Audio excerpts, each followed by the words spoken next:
Sadhguru Jagi Vasudev is a realized master, mystic, and yogi. He has shown the way for people to attain to their natural joy and to live life with experience from one's own inner nature. His presence is filled with grace and compassion.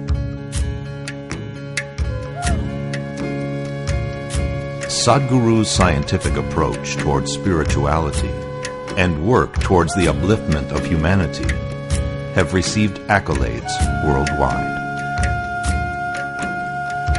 The words that come from him in intensity and utmost clarity, from his deep understanding and wisdom, can change the very core of the being. Belonging to no particular tradition, Sadhguru incorporates what is most valid for the modern person from the spiritual sciences. His work, an outpouring of his blissfulness, finds expression in the form of a ceaseless offering to help all beings. Available to all who are willing, Sadhguru's life is an invitation to the divine through individual transformation.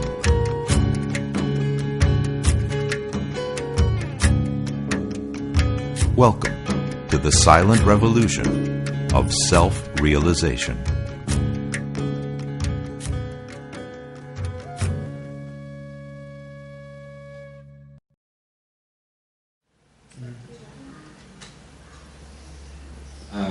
My question is in the world of the mind. I don't know if I'm strange, but I think most people are like that. We spend a lot of our energy in our life thinking about the other sex and sexuality and all that stuff. I would like to hear something about this. Nothing strange about it. It's just that your intelligence has been hijacked by your hormones. It's not you, it is just compulsive behavior, isn't it? When you were a child, it didn't matter what reproductive organs a man or somebody carries, didn't matter to you. The moment the hormones started playing within you, now you can't think of the world beyond that. Your whole intelligence has been completely hijacked by your hormones. And you will see beyond a certain age, when this hormone, the play of hormones goes down, once again it doesn't matter and you look back and say, you can't believe you were the one who were doing all that. Body knows only one thing. Survival, procreation. It doesn't know anything else, isn't it so? Does your body know anything else? So if you go by the way of the body, some pleasure may come to you. Not that it won't. Nothing wrong with the body. It's just limited, that's all. Nothing wrong being limited. But it's not the ultimate, that's all. Is it anything wrong? Is it a crime to be limited? It's not a crime. Nothing wrong about it. But you will always live an unfulfilled life, that's all. No matter what you have, how much you have, you will still live an unfulfilled life. Now you are thinking about the opposite sex all the time. Let's say tomorrow I'll grant you a boon. All the women in the world are after you. You will see, you will still live an unfulfilled life. Yes? You will still live an unfulfilled life. So definitely it's not going to get you beyond the bar. It will make you maybe a pleasant little bit of pleasure, a little bit of pain will happen. Nothing wrong at all with it. I'm not trying to make it dirty, make it something else. No, it is fine, it's perfectly fine. But you will live within the ambit of the body. If you live within the ambit of the body, body knows only survival and procreation, it doesn't know anything else. And body, every moment of your life, no matter where you think you're going, you think you went up the mountain, you came down the mountain, body doesn't know all that. Body is straight walking to the grave. Every moment, nowhere else. Isn't it so? You think you're going to many places. You think I've come to India, I'll go back to Lebanon, I went up the mountain, I came down the mountain. No such thing. Every step, body is only walking straight to the grave. Nowhere else but the grave. So, right now, because you're young, because of the play of hormones, you've forgotten that. Slowly, as time passes, it becomes more… it will become more and more apparent that it is walking towards the grave. If all that you have known is just the body, and anyway you're going to lose the whole of it, fear becomes just the way to live. Recently, I don't know, probably you didn't see the news or anything. 4 or 5 days ago, George Best died. You know George Best? You heard of him? He was one of the greatest footballers. He died. He died before the Holiness program? Oh, okay. I'm sorry. He died just before the Holiness program. I was just seeing a little bit of clippings on him. This guy, his name is Best. He was a great footballer. Very natural footballer, okay? And he went all out to live his life. The way they described him was, every film star, every popular film star or model or something else they said. Somebody else. Huh? Not celebrity. He had them on his arm at some time or the other. Sometimes he had all the three on his arm. But by the time he passed his 35, he's such a broken, miserable man. He's such a broken, miserable, frustrated man. At the age of 56 or 57, he died. Death is not the issue, but the way you live is the issue, isn't it? He lived a terrible life.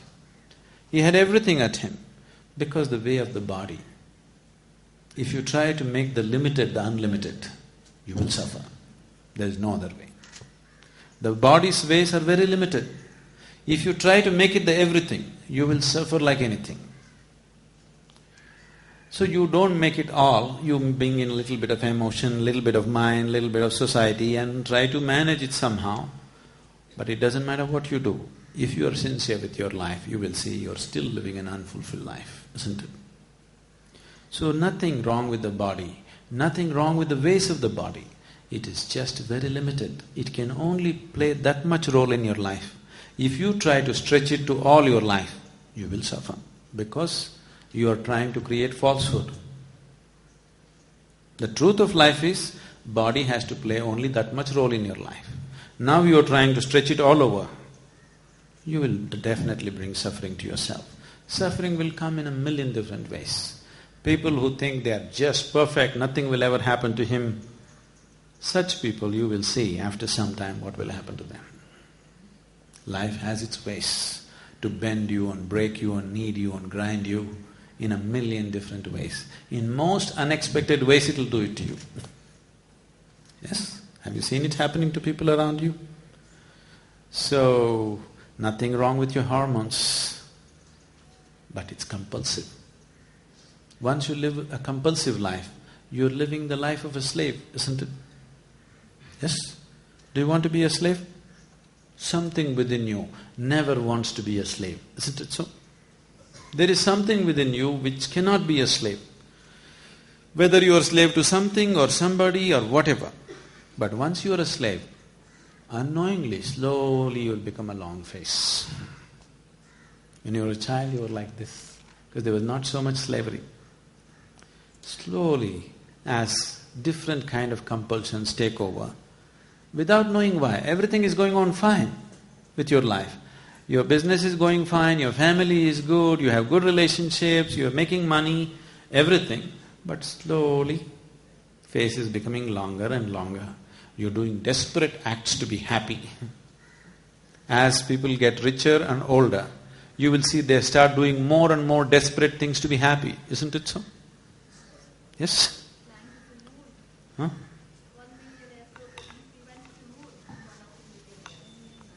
Oh, you have not seen the things they do on the planet. Forget about going to the moon.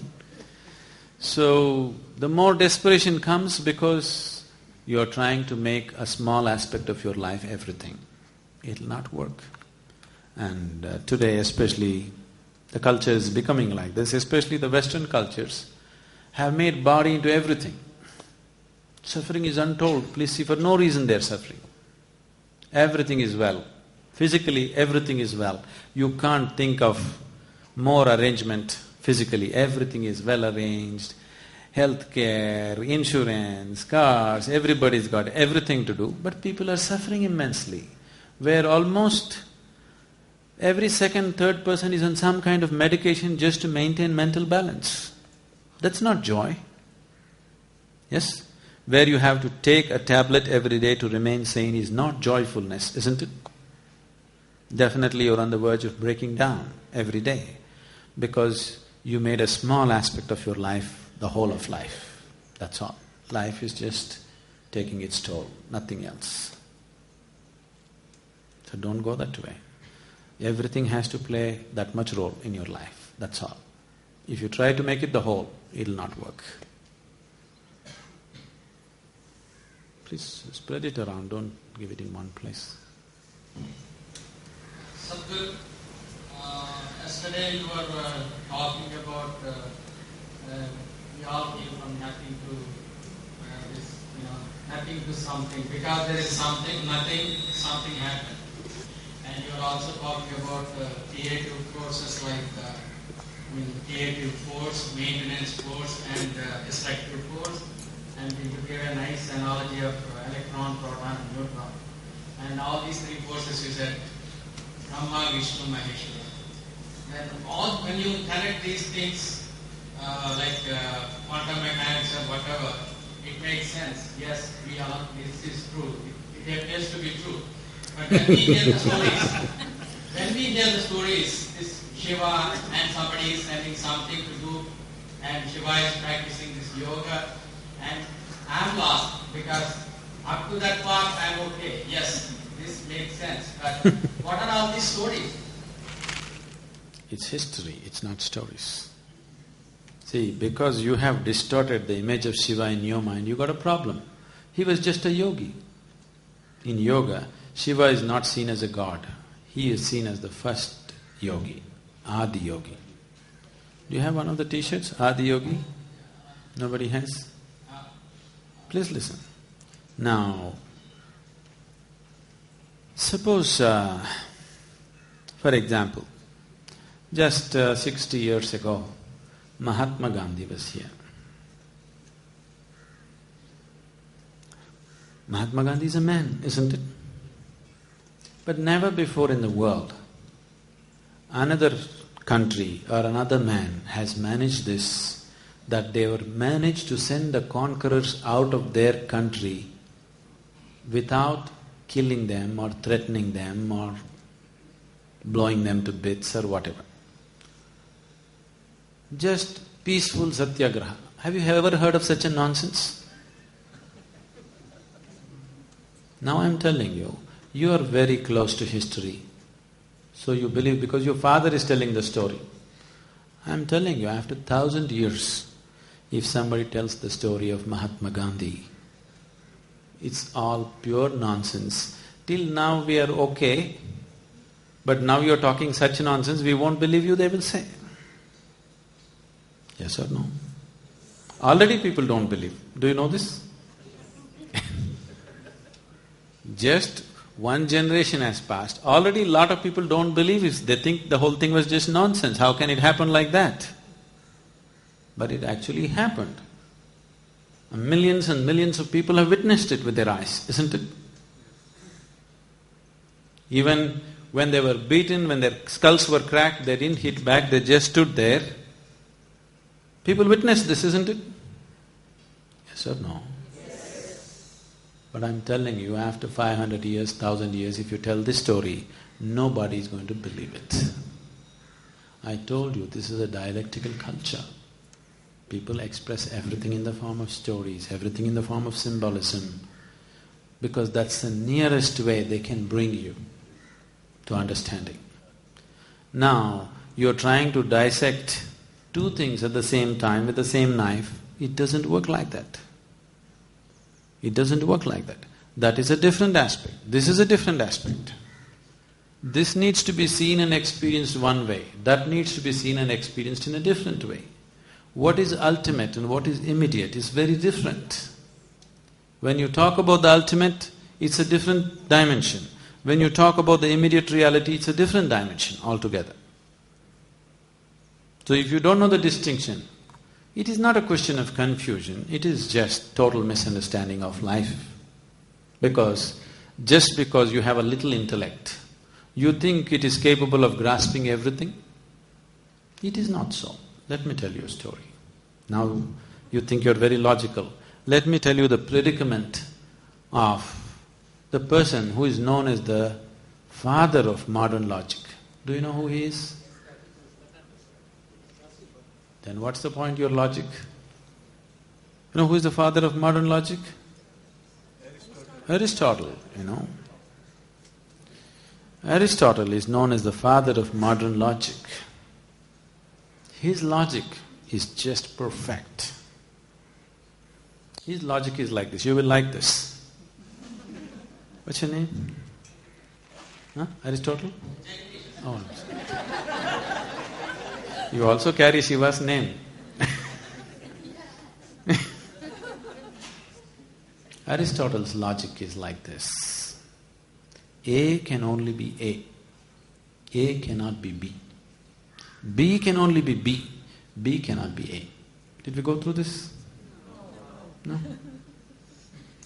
Is it perfect logic, Jagadish? You agree? A can only be A. Can A be B? No. Can B be A? No. A can only be A. B can only be B. This is perfect logic. This is Aristotelian logic. Now you are sitting here. Are you a man or a woman? If you go by the logic, you can only be this or that, isn't it? But what is the reality of life? Both the dimensions are there within you. Just a question of percentages, isn't it? That's how life is operating. That's not how logic is operating. Anyway, let's look at Aristotle's life. Extremely logical man, intellectually brilliant, no question about that. But tried to stretch logic to all aspects of life. And in many ways he was a cripple. One thing is, Aristotle's body never developed to its normal size. He was abnormally thin. So because of this, he used to wear 3 dresses, one over the other, just to make himself look presentable. See, if you're abnormally thin and you don't care, that's different. But if a man has to wear 3 dresses, one on top of the other, that's not a good state of mind, isn't it so? Yes? That's not a good state of mind. This is how he was. One day, Aristotle was walking in the beach. A glorious sunset was happening. But Aristotle has no time for such petty things which happen every day. He's seriously thinking about some great problem of the existence. Because for a fool like Aristotle, existence is a problem, it's not a joy. And he believes he's going to solve it. So seriously thinking, he's walking up and down the beach. There's another man on the beach who is doing something very intensely. He is doing it so intensely that even Aristotle could not ignore him. You know, all these stupid people who can think a little bit, who are thinking too much about their own nonsense, they are people who ignore life around them. They are the people who don't have to smile at anybody in the world, they don't even have to look at everybody, they cannot go like this on the street, like they're practicing to go, for their funeral. Do you see such people? Because they think they're intellectual, they think they can ignore all the life around them. They have no eyes to look at a flower, they have no eyes to look at a sunset, they have no eyes to look at a child or a smiling face or even an unsmiling face to make it smile. They have no such small duties in the world, or small responsibilities in the world, or small cares in the world. They are all out there solving the problems of the existence. But you can't ignore this man because he is doing something so intensely. Then Aristotle noticed what he is doing. This man is going to the sea, ocean, coming back, going to the ocean, coming back, going to the ocean, coming back, in great intensity. So Aristotle stopped and asked, "Hey, what are you doing?" That man said, "Don't disturb me, I'm doing something very important." And went on and on. Then Aristotle became even more curious and asked, "What are you doing?" That man said, "Don't disturb me, something very important." He said, "What is this important thing?" Then he said, he had a little hole in the beach, and he said, "I am emptying the ocean into this hole." And he has a tablespoon in his hands. Aristotle looked at this and laughed. A man like Aristotle cannot laugh on a daily basis, you know. They cannot laugh, isn't it? You meet them every day or no? Or you are them? How many of you spend a day, one whole 24 hours without even a little bit of laughter? Okay, don't raise your hands. Aristotle is the kind who can spend a year without a single moment of laughter because he is intellect, you know. It takes a heart to laugh. Intellect cannot laugh, it can only dissect everything. Aristotle laughed and said, "This is ridiculous. You must be insane. Do you know how vast this ocean is? How can you ever empty this ocean into this little hole? And that too with a tablespoon? At least if you have a bucket, some chance. Please give this up. This is madness, I am telling you." That man looked at Aristotle, threw the spoon down and said, "My job is already finished." Said, what do you mean it's finished? Even the hole is not full. Forget about ocean being empty, even the hole is not full. How can you say your job is finished? That man was Heraclitus. Heraclitus stood up and said, "I am trying to empty this ocean into this hole with a tablespoon. You are telling me it's ridiculous, it's madness to give it up. What are you trying to do? Do you know how vast this existence is? It can contain 1 billion oceans like this and more. And you are trying to empty it into the small hole of your head with what? With tablespoons called thoughts. Please give it up. It's very ridiculous."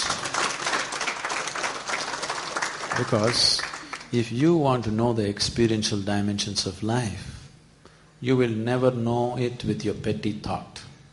I am calling your thought petty because it doesn't matter how you can think, it is still petty. You understand? If you have an Einstein's brain, it is still a petty thought.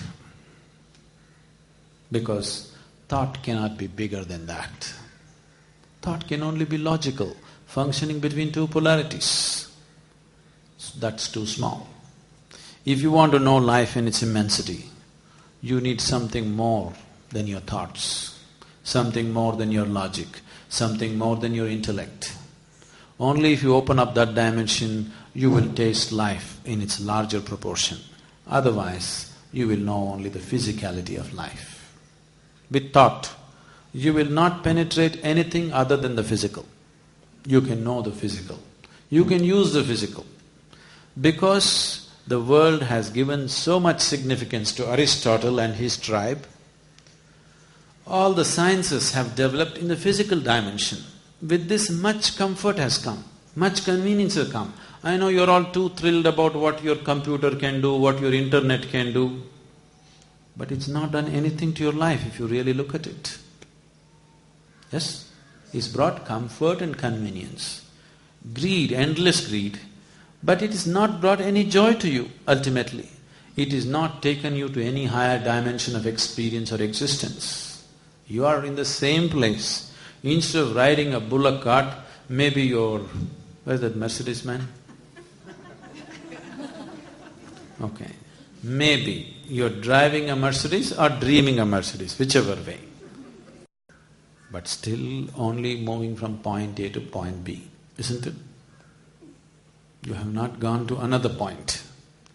Whether you fly a jet plane or a bullock cart or this or that, only point A to point B, only lateral movement, isn't it?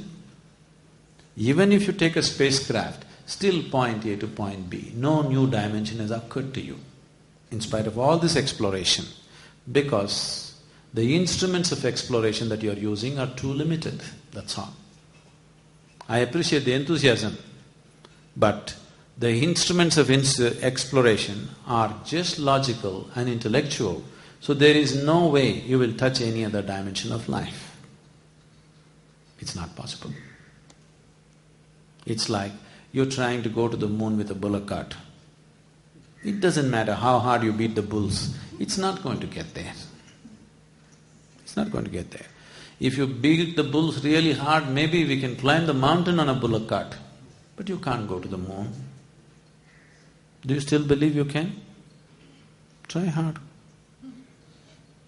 Some more frustration has to happen before you open up the other possibility. Either you learn out of your intelligence, or life will maul you and teach you a lesson slowly. Choice is yours. In our homes, and we have our own set ashrams as if to live our daily lives for all these years. We have come here for a wholesomeness. And when we go back, apart from carrying what you have taught us, we will also be entering into another ashram. What kind of modifications, especially regarding the rituals of our prayers and all these things we have been following for years, should be looked upon and modified if necessary, in what manner? Or we can concise into a certain smaller mantra or whatever it is other than this, or that is not necessary at all.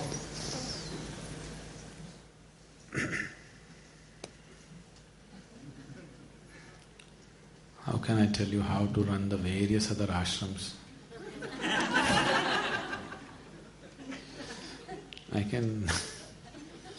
I know how to run this one. How to run all the other ashrams in the world.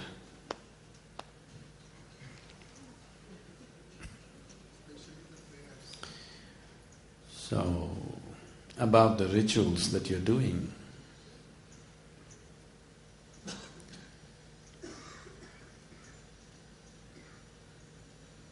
you've already been making it more and more compact. Your grandfather was doing puja for 2 hours, your father was doing it for 1 hour, you brought it down to 10 minutes, isn't it? Now, this is a genuine issue for a lot of people, in different scale maybe. You've been doing something and should I stop that? So generally, the family traditions, whatever you've been doing, is more as a tradition, not really as with an understanding of what it does to you. More because there's an emotional significance to it. Your father was doing puja to this photograph. You don't want to suddenly throw that away tomorrow morning. There's a certain emotion and family and stuff. You can keep them. Why you want to destroy all the culture in your house? Not necessary. But if it doesn't mean anything, there's no point continuing either. But if it emotionally means something, you can leave it there. There's no hassle about it. It's not going to harm you in any way, at least. It is just that it's better to invest time where you are doing things with more understanding and result-oriented sadhana rather than simply doing something. So generally, all the mantras and preparation, one aspect of the mantra is it is being done for material well-being. People are doing various types of mantras to bring material well-being. What I would say is, when it comes to material well-being, it is better to equip yourself, to create that for yourself, rather than waiting for some other grace to descend upon you, because there isn't that much time in a lifetime. If you sit and, from the age of 20, if you start praying and praying and praying to God that you must become rich, become rich, become rich. Suppose it worked when you're 80. That's going to be an insult. At least if you die poor, it's okay. You didn't get the money when you need it. You didn't get the money to spend it. Now you're 80 and now it worked. And especially when you're 80, if you get too much money, everybody around you will wish you dead soon. Everybody will think, why this old bugger needs money, why doesn't he die? They may not express it, but people are thinking. In spite of themselves, many people feel guilty that they're thinking like this, but still they think, they can't help it. So their prayers may get answered.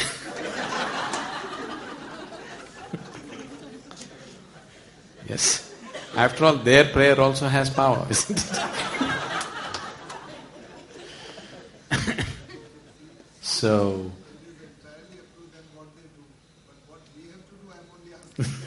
We'll come to that. So now, when it comes to material well-being, it's always best that you equip yourself to earn what you want, and it's no big deal, it can be done. If you equip yourself, if you don't clutter yourself with too much nonsense and greed in you, if you simply equip yourself, everybody can reasonably earn what they want, of course considering the social situations of that particular society. What is rich in one society and what is poor in another society is very different, isn't it? Yes? See, now the village that we went to, if a man earns 100 rupees a day, he feels quite rich. That's $2 per day. Do you understand? Not $2 per hour. You're earning what, $50 per hour? Even if you're just a laborer somewhere else? $2 per day, he feels quite great. If he earns $4, he's super rich. So what is poverty, what is wealth is very social, isn't it? Today, because of the communication levels, everybody is trying to become a billionaire, and which is anyway not sustainable, it can be a huge collapse for the whole world somewhere. That's different. Otherwise, always what is affluence and what is poverty is very, specific society, isn't it? Among those people. See, right now, one of the laborers bought a new bicycle today. His joy is untold, You won't have that joy even if you get the Mercedes, because there's somebody else driving a Maserati. So, what is… in terms of physical positions, what is rich and poor is a very relative thing, it's a social thing, it's not a… So within the norms of that society, earning what you want is not difficult if you just don't get too cluttered up in your head. Everybody can do it. It doesn't take any great intelligence to make money. Just need some perseverance and some doggedness to pursue something and make some money out of it. Because people are too screwed up in their heads, every little thing is so difficult for them. Otherwise, in that society, making some reasonable levels of well-being, material well-being, is not difficult to anybody with normal sense of intelligence. You don't have to be extraordinarily brilliant for that. In fact, brilliant people don't make much money because they're smart.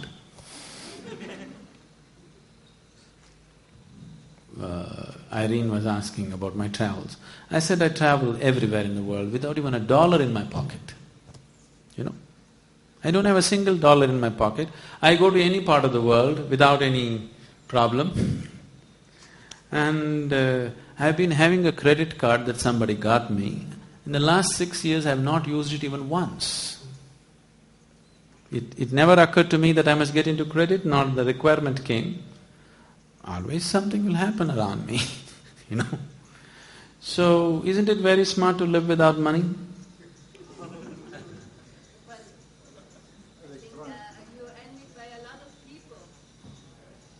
That's the problem. That's what I said, they get cluttered. They got envy, they got jealousy, they got problems, what other people will think. Because of this, they cannot employ anything of themselves properly. That is the whole problem.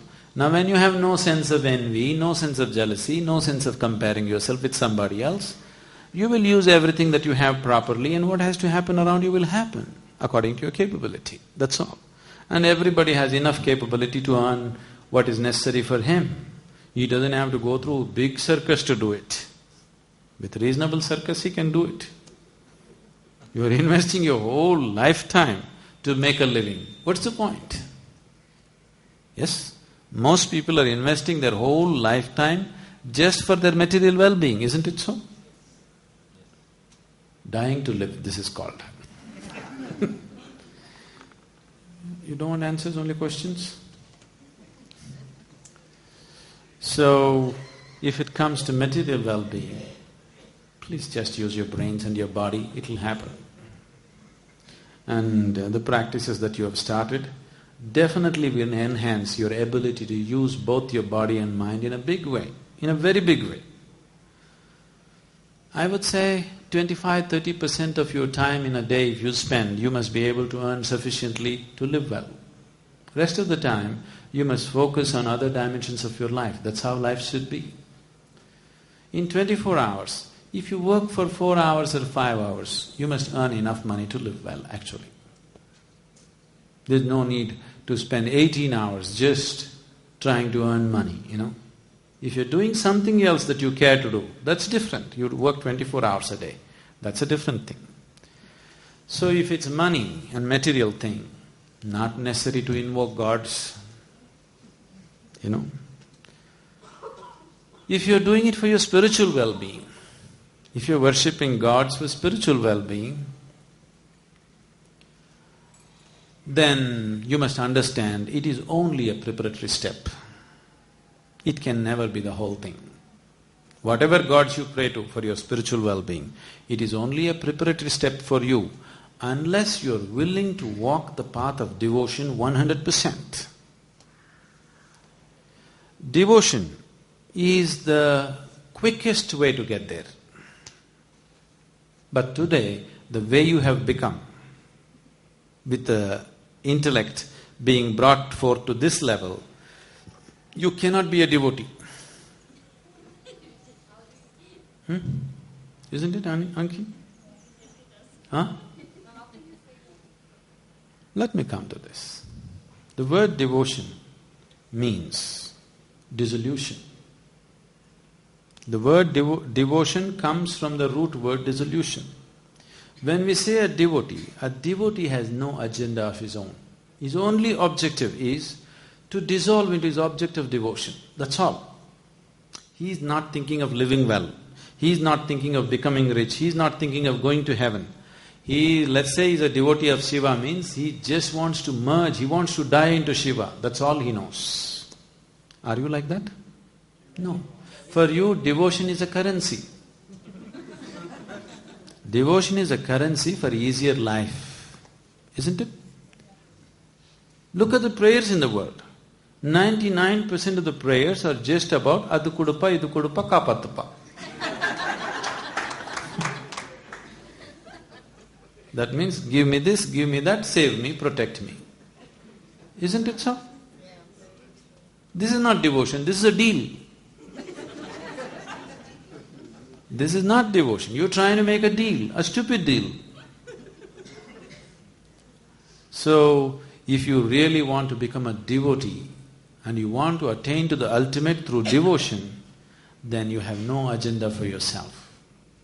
You don't want life to go your way. You just want to merge with Him. That's all you have. If you are like that, devotion is the quickest way to realization. It's very quick. But today, with all your education and this questioning mind, devotion is out of question. Please look at it. Are you capable of becoming truly devout to somebody? Are you? No. So don't talk about it. I don't say there is no element of devotion at all in you. There is. It can serve some purposes, but it can't be your way to the ultimate. You understand what I'm saying? You can take small rides on it. Today you sit in the temple for 10 minutes and feel, Shiva, save me. And you get confidence to go through the next 24 hours. To that extent it works. But it cannot be your ultimate journey because your intellect is not willing to bend down to anybody totally. Unless you come to a certain level of experience where you naturally progress into your devotee. Here it happens, people come to the ashram as investigators, slowly they become students, then they become disciples, then they become devotees. That is a natural progression of life. As their experience becomes deeper and deeper, they have no option.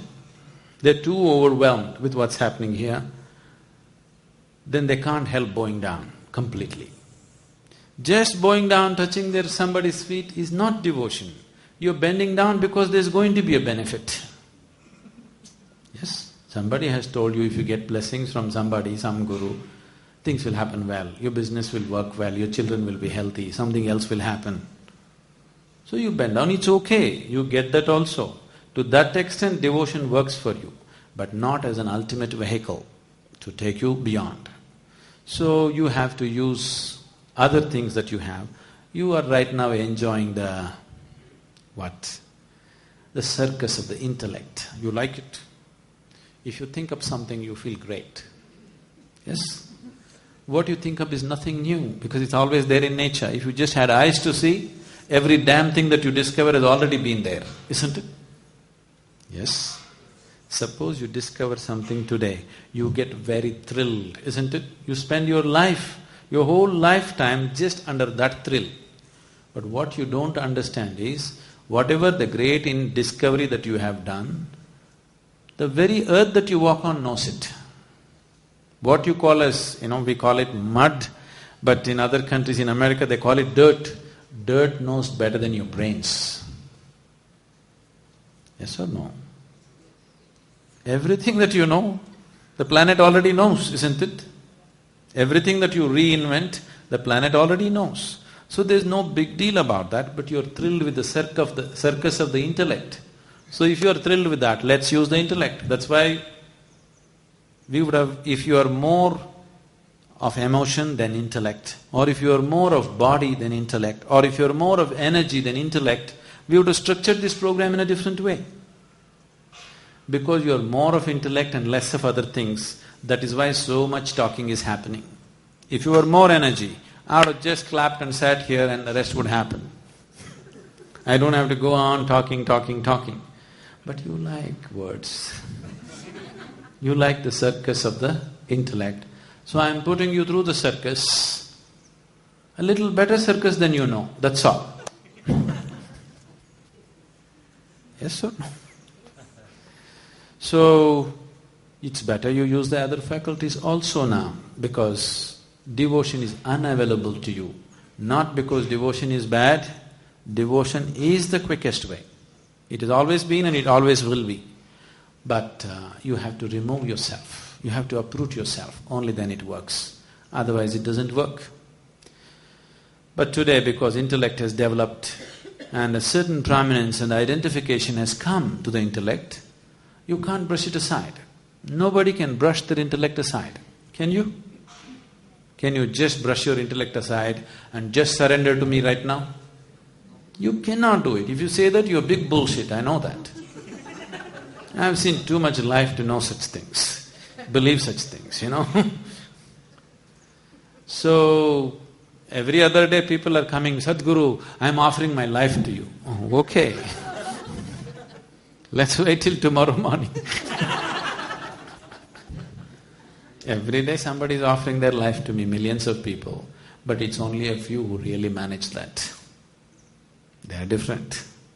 All others, at that moment, when their emotions are on the upsurge, they really feel like it, they're not lying. But they don't know the limitations of who they are, that's all. But I know them very well. So devotion, as an ultimate vehicle for you, will not work in your present state of mind. It's not possible for you. You're too committed to your body and your intellect. You cannot drop them all of a sudden and become a devotee. So, whatever practices you do are basically devotion-oriented, isn't it? Devotion is good, it brings.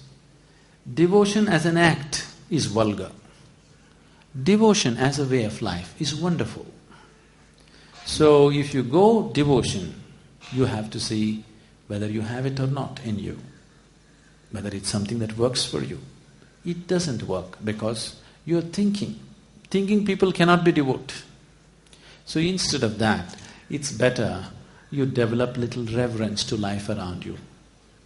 When you have this mind, don't talk devotion. If you come to such a point that the experience of life or somebody's presence has so overwhelmed you that your mind is just sank into the background, what you think and what you feel is no more important, somebody else has become much more important for you, then devotion is a possibility. You must know how to fall in love, otherwise devotion is not possible. You must understand the English expression, falling in love is very significant. Because you can't stand in love, you can't climb in love, you can't fly in love, you have to fall in love. That means who you are should fall, only then it'll happen. So if you're a lover, a true lover, that means you are not important. What happens to you is not important. Only then devotion is a possibility. Then it's a very quick path. It's the quickest. You are my perfect mirror, you show me what I'm not. In the endless pit of what once was me, layer and layer you peel off me. The pain it is, but the joy it brings. So thank you for showing me what I'm not, for showing me what